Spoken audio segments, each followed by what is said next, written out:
শ্রীমদ্ভাগবতম প্রথম স্কন্দ সপ্তম অধ্যায় শ্লোক 12। পরীক্ষিত রাজর্ষে জন্ম কর্ম বিলাপনম সংস্থাং চ পাণ্ডুপুত্রানাম বক্ষে কৃষ্ণ কথোয়দম। অনুবাদ: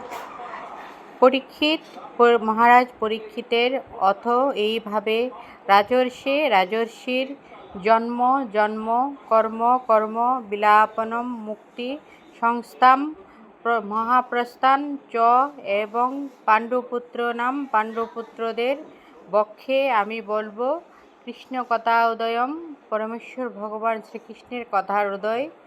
অনুবাদ: সুত গোস্বামী শৌনকাদি ঋষিদের বললেন, এখন মুখ্যভাবে কৃষ্ণ কথাই যাতে উদিত হয়, সেইভাবে আমি রাজর্ষি পরীক্ষিতের জন্ম ও কর্মবৃত্তান্ত এবং দেহত্যাগ বা মুক্তি বৃত্তান্ত এবং পাণ্ডবদের মহাপ্রস্থান বর্ণনা করব।